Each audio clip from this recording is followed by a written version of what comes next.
মহিলা জঙ্গিদের নিয়োগের দায়িত্বে ছিলেন হামিমের বান্ধবী অর্পিতা।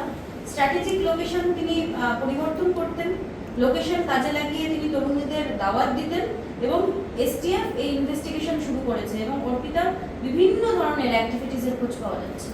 দেখুন, এই এসটিএফ আমাদের তদন্তের দায়িত্ব নিয়েছে, রাজ্য সরকার এর গোড়া অবধি যাবে। যেভাবে ইন্টেলিজেন্স আমরা পেয়েছিলাম, আমাদের সরকার পেয়েছিল, এবং সেই সরকার মাননীয় মুখ্যমন্ত্রীর নির্দেশে এই পুরো র্যাকেটটাকে তার সরজমিনে তদন্ত করে শেষ পর্যন্ত পৌঁছল।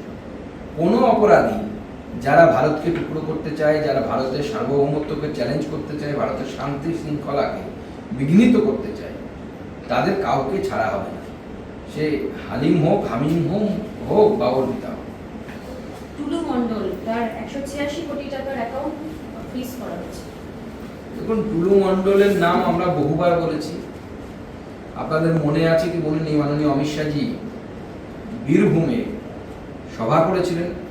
সেই সভার আমার ভাষণ খুলে নিন, ওই দেখে নিন আপনারা পুরোনো আর্কাইভ থেকে। সেই ভাষণে বাংলায় ভাষণ দিয়ে আমি বলেছিলাম, হিন্দিতেও বলেছিলাম, যাতে সরাসরি মাননীয় অমিত শাহজির কানে যায়। এবং আমাদের সরকার চেষ্টা করেছিল সেই সময় সমস্ত এইগুলোকে বন্ধ করার জন্য, কিন্তু যেহেতু আমরা রাজ্য সরকারে ছিলাম না, আমরা পারিনি পুরোটা। এখন আমাদের রাজ্য সরকারে আছি আমরা, তাই আমাদের রাজ্য সরকার সিদ্ধান্ত নিয়েছে এই ধরনের যারা আঙুল ফুলে যাদের কলা গাছ হয়েছে, যারা রাতে দিনে দুপুরে বড়লোক হয়ে গেছেন, মানুষের পেটের টাকা কেটে, তাদেরকে কাউকে ছাড়া হবে না। আপনারা নিশ্চয়ই জানেন, আগে বছরে যত টাকা রেভিনিউ হিসেবে পাথর থেকে উঠে আসতো, সেই পরিমাণ টাকা আমাদের সরকারের সময় মাসে রেভিনিউ হিসেবে আসছে, অর্থাৎ জনগণের পকেটে যাচ্ছে।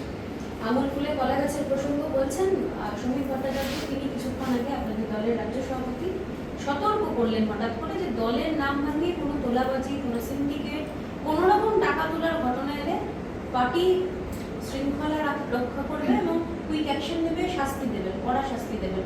হঠাৎ করে সুগন্ধ এই সিচুয়েশন কেন রাজ্য সভাপতিকে এটা বলতে হচ্ছে? মানে এটা তো আমরা বলি, এটা তো নতুন কিছু না, অভিযোগ আসছে আপনাদের কাছে। না, সেরকম যেন কেউ চেষ্টাই না করে, কেউ যেন ওই পথেই না যায়। Prevention is always better than cure. আগেই যদি আপনি প্রিভেনশন করে দেন, তাহলে আর কিউর করার প্রয়োজন পড়বে না, আগেই আটকে দিতে হবে। তিনি একজন বিদেশি নাগরিক, তার নিরাপত্তাটাই ফার্স্ট প্রায়োরিটি ছিল সেই সময়। প্রথম কথা হচ্ছে যে নিরাপত্তা দেওয়ার দায়িত্ব কার? নিরাপত্তা দেওয়ার দায়িত্ব হচ্ছে রাজ্য সরকারের।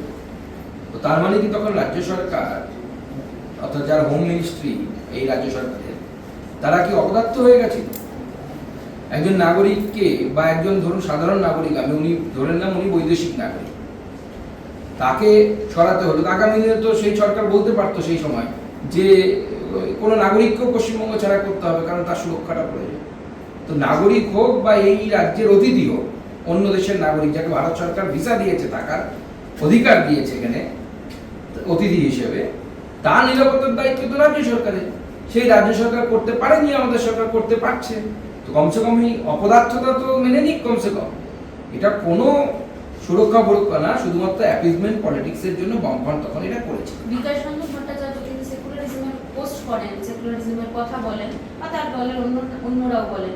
সেই সময় তো তিনি মেয়রও ছিলেন, কিন্তু তারপরেও তারই ভূমিকা, তারই বক্তব্য। দেখুন, বামপন্থীরা আদপে সিউডো সেকুলার, তারা কেউ সেকুলার নয়। তাদের সেকুলারিজমটা হচ্ছে অদ্ভুত টাইপের সেকুলারিজম। পার্টি অফিসের বারান্দায় আপনি নামাজ পড়তে পারবেন, সরস্বতী পুজো করতে পারবেন না, এই ধরনের সেকুলারিজম। এই এক পেশে সেকুলারিজম, এটাকে আমরা সিউডো সেকুলারিজম বা ছদ্ম ধর্ম নিরপেক্ষতা বলি। আদপে বামপন্থীরা বরাবরই ইসলাম অ্যাপিজমেন্ট করে গেছে, র্যাডিক্যাল ইসলামের অ্যাপিজমেন্ট করে গেছে। ইতিহাসে বহুবার এর নিদর্শন আছে।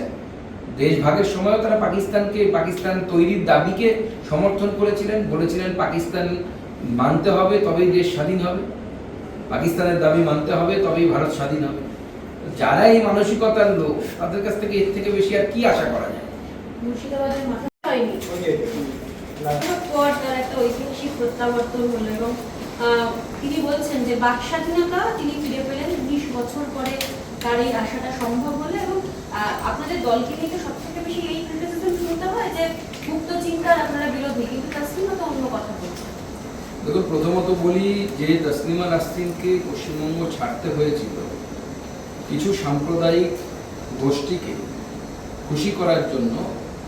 সেই সময় তৎকালীন যে সরকার, সেই সরকার অর্থাৎ বামফ্রন্ট সরকার, যারা নিজেদেরকে সোকল প্রগতিশীল ভাবেন বা বলে দাবি করেন, তাদের এই অ্যাপিজমেন্ট পলিটিক্সের জন্য, অর্থাৎ যারা চেয়েছিলেন কোনো একটি জনগোষ্ঠীকে বা সেই জনগোষ্ঠীরও একটি ক্ষুদ্রতম অংশকে তাদেরকে খুশি করার জন্য, তাদেরকে অ্যাপিজ করার জন্য, অর্থাৎ সাম্প্রদায়িক চিন্তাকে, সাম্প্রদায়িক মানসিকতাকে জল দেওয়ার জন্য তসলিমা নাসরিনকে এখান থেকে বিতরণ করেছে।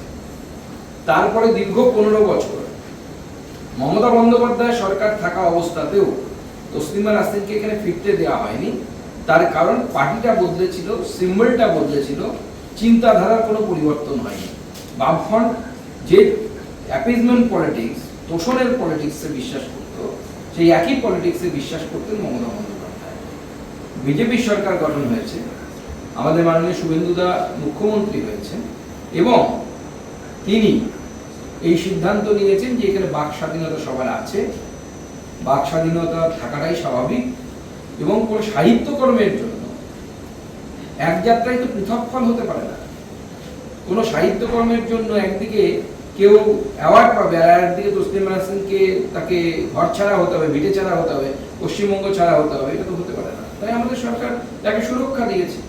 আশা উনি আসতে পারেন, ওনার কবিতা, বই, উনি কথা বলতে পারেন, তা নিয়ে ওনার মত প্রকাশ করতে পারেন। কিন্তু যখনই প্রত্যেকে নিজে থেকে করতে পারে। দেখুন, ডিজিটাল জনগণনা শুরু হয়েছে এবং সেক্ষেত্রে আপনার কাছে এই উপায় থাকছে, আপনি লিঙ্ককে ব্যবহার করে, সেন্সাসের যে লিঙ্ক চালু হয়েছে সেই লিঙ্ককে ব্যবহার করে আপনারা নিজেদের জনগণনাতে নিজেদের উপস্থিতি সেখানে জানান দিতে পারেন। আমি নিজেও আগামীকাল আপনাদের জানিয়ে রাখি, নিজে লিঙ্ক থেকে নিজের জনগণনা অর্থাৎ নিজের এবং নিজের পরিবারের জনগণনার কাজে আমি নিজে অংশগ্রহণ করবো। আজকে মাননীয় মুখ্যমন্ত্রী অংশগ্রহণ করেছেন, তো আপনাদের কাছেও আবেদন থাকবে সবাই মিলে অংশগ্রহণ। देखिए, हम फ्रीडम ऑफ स्पीच के पक्षधर हैं और तस्लीमा नसरीन को लेफ्ट के समय यहाँ से भगाया गया था। लेफ्ट पार्टी जो अपने आप को प्रोग्रेसिव क्लेम करते हैं, खुद को सर्टिफाई करते हैं, सेल्फ सर्टिफाइड प्रोग्रेसिव पीपल, उनके समय, उनके शासनकाल में ही तस्लीमा नसरीन को यहाँ से भगाया गया था, सिर्फ अपीजमेंट पॉलिटिक्स के लिए, वोट बैंक के लिए। हमारी सरकार अपीजमेंट पॉलिटिक्स में बिलीव नहीं करती। हम चाहते हैं सबका साथ, सबका विकास, सबका विश्वास और सबका प्रयास। জনগণনার কাজটা শুরু হয়েছে আজ। Luxentra designed my modular kitchen. And my walk-in wardrobe. Meet our designer today at Luxentra Siliguri.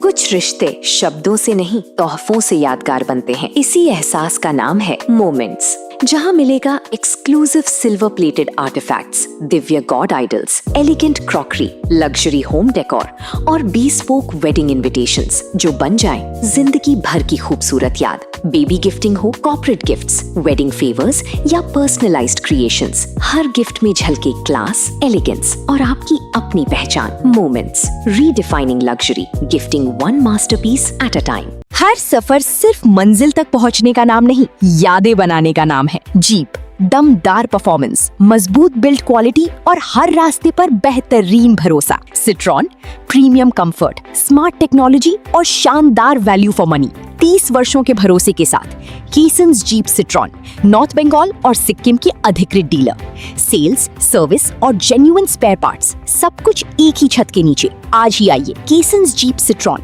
2.5 mile Siliguri. हर सफर भरोसे के साथ। 7 रुपयाમાં 1 કરોડ, કેવલ 7 रुपयाમાં 1 કરોડ.